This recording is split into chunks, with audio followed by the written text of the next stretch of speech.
Ya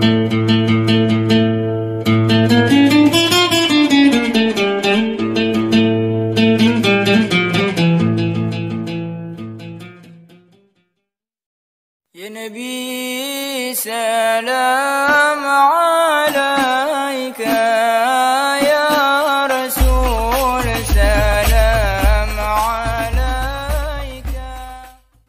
Hati-hati Bu, yang menyuruh ibu-ibu bakti sama suami itu siapa? Bukan suami, bukan mertua, bukan kepala desa, bukan. Tapi yang merintahkan para ibu-ibu, para istri untuk bakti pada suaminya itu adalah Nabi kita Muhammad SAW. Perintah Allah kepada mereka. Sehingga apa? Ini ibadah. Ibadah itu kita harus tahu. Unsur dasarnya ibadah itu adalah kalau kita laksanakan pasti berat.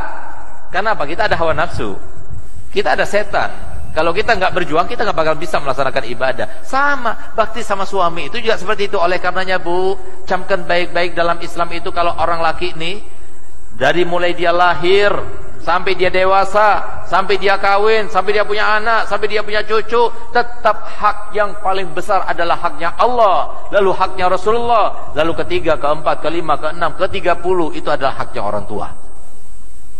Tapi kalau perempuan tidak. Perempuan yang pertama hak yang paling besar adalah haknya Allah.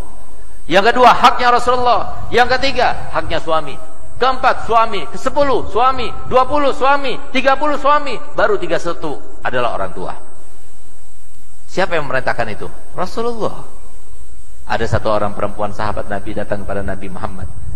Dia ingin meniru sahabat-sahabat Nabi yang lainnya. Banyak di antara sahabat Nabi yang datang kepada Muhammad, "Qal ya Rasulullah, aina ana? Nanti ketika di akhirat aku ini berada di mana?" Maka Nabi SAW jawab, "Anta ma'i fil jannah." Kamu di surga. Banyak itu sahabat seperti itu. Sehingga ada sahabat perempuan yang meniru, datang kepada Nabi Muhammad, "Qal ya Rasulullah, aina ana? Di mana aku nanti?" Apa jawaban Nabi Muhammad? "Alaki zauj?" Apakah kamu punya suami? "Qal ya, jannatuki wa naruki fi yadi zaujiki." Surgamu dan nerakamu itu berada di tangan suamimu. Mungkin ada yang bertanya, Bu, loh kok bisa? Laki-laki selalu setelah haknya Allah dan Rasulnya orang tua, tapi sementara istri tidak. Setelah haknya Allah dan Rasulnya adalah suami, baru kemudian orang tua. Karena apa? Itu yang sulit dilakukan. Karena ibadah itu adalah sesuatu yang sulit dilakukan. Kalau seumpama kita, Bu, ibu-ibu, seumpama dia itu bakti kepada orang tua, biasa. Kenapa? Paling tidak balas jasalah. Dari semenjak kecil dia yang ngasih uang, dari semenjak kecil dia yang ngerawat, dari semenjak kecil dia yang mengasuh. Sehingga kalau kita membalas kebaikannya wajar. Sehingga apa? Kalau kita diperintahkan untuk bakti kepada orang tua, itu biasa. Tapi diperintahkan bakti pada suami, siapa suami? Orang lain. Bisa jadi tetangga, bisa jadi orang jauh. Bukan ada bapaknya, hanya mengatakan qabiltu nikaha wa tazwijaha bil mahril mazkur. Langsung kalau keluar harus minta izin.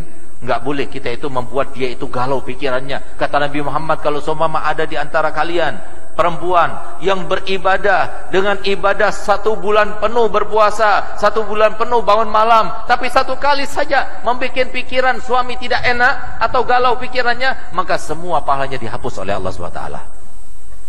Coba lihat, kenapa demikian? Sementara suami tidak, suami tetap orang tua. Coba lihat, ini terlaksana hikmahnya itu sekarang. Suami itu ya harusnya takut pada orang tua, tapi sekarang lebih takut kepada istri daripada orang tua. Makanya di sini tuntut kita harus mendahulukan orang tua. Jangan kita makan dulu sebelum orang tua makan. Jangan kita bersenang-senang dulu sebelum orang tua senang. Jangan kita meletakkan uang di istri sehingga kita tidak bisa memberikan nafkah kepada orang tua. Hati-hati yang semacam ini. Kenapa? Nabi Muhammad telah bersabda dalam hadisnya, "Man faddala zaujatahu ala ummihi fa alaihi laknatullah wal malaika wan nasi ajmain hatta yatuba wa yarda ilaiha." Barang siapa yang mengutamakan istrinya ketimbang ibunya, maka Allah akan melaknatnya, malaikat akan melaknatnya, dan seluruh manusia akan melaknatnya sampai dia bertobat dan dia berbuat baik lagi kepada ibunya.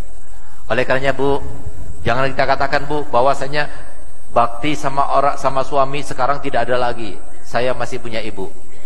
Dan alhamdulillah sampai sekarang saya bangga punya ibu saya. Karena apa? Saya bersumpah di atas mimbar ini, 27 tahun ibu saya mendampingi ayah saya almarhum Habib Hasan Baharun yang mendirikan pondok Darul Dakwah itu. 27 tahun demi Allah saya bersumpah dari semenjak kecil saya bisa mengingat tidak pernah yang namanya berselisih berantem, tidak pernah. Yang namanya marah itu tidak pernah pada suaminya. Yang namanya minta tidak pernah pada suaminya. Sehingga pantas saya nggak pernah bertemu dengan habaib besar-besar yang ada di luar negeri, kecuali setiap kali bertemu sampaikan salam sama ibumu, saya minta doa kepada ibumu. Siapa yang menyampaikan kepada mereka? Allah yang memuliakan. Allah yang membalasnya. Apa? Kebaikan kita itu, kita melakukan kebaikan bukan karena manusia, tidak, tapi karena Allah yang pedulikan, Bu. Bahkan kadang-kadang ada yang semacam ini, Beb, sekarang Beb, suami saya, Beb, saya berbuat baik kepada suami, saya tunduk kepada suami, tambah jadi nanti suami saya, Beb. Itu setan yang ngomong begitu. Kenapa? Yang membalas bukan orang, bukan manusia, tapi yang membalas adalah Allah SWT. Kita tidak melakukan kebaikan menjadi istri yang solihah karena suami, tapi kita menjadi istri solihah karena Nabi Muhammad dan karena Allah. Ambil satu contoh, Bu. Ibu-ibu masih ingat tidak? Kira-kira 7 tahun yang lalu di bulan Maulid ada sebuah berita heboh di Jawa Timur, di mana ada seorang wanita yang sudah meninggal selama 30 tahun, tapi ketika digali ternyata jasadnya masih utuh, bahkan kafannya masih putih bersih. Kafannya pun dijaga oleh Allah Ta'ala. Apa yang terjadi? Ketika saya berdakwah di situ Bondo, saya bertemu dengan seseorang, salah satu jamaah, Beb, antum lihat, Beb, berita tentang seorang wanita yang masih utuh jasadnya padahal sudah dikubur 30 tahun. Lihat, itu tetangga saya, Beb, Masya Allah. Bagaimana kerjaannya, kok dia itu dimuliakan Allah Ta'ala sampai badannya itu masih utuh. Apa kata beliau? Beb, kami, Beb, di kampung, Beb, laki-lakinya itu nggak ada satupun di antara kami kecuali kami merasa iri pada suaminya. Kenapa? Solihahnya luar biasa, Beb. Dia itu baktinya sama suami luar biasa. Padahal suaminya itu tukang mabuk, suaminya itu tukang judi, suaminya itu bahkan melakukan KDRT. Kami sering melihat, Beb, itu depannya orang, itu istrinya dipukul-pukul, Beb. Tapi Masya Allah, kalau ada yang membela itu dia bilang, ini urusan saya, jangan Mas, biarkan saya. Itu dia tempel, malah dia itu mengatakan pada suaminya, ampun, ampun suamiku. Masya Allah, coba lihat di sini. Lihat bagaimana balasan Allah, biar kita paham. Yang berkecamuk, yang berkuasa, yang bertindak, yang memberikan sebuah ketentuan, bukanlah manusia, tapi Allah SWT punya kuasa.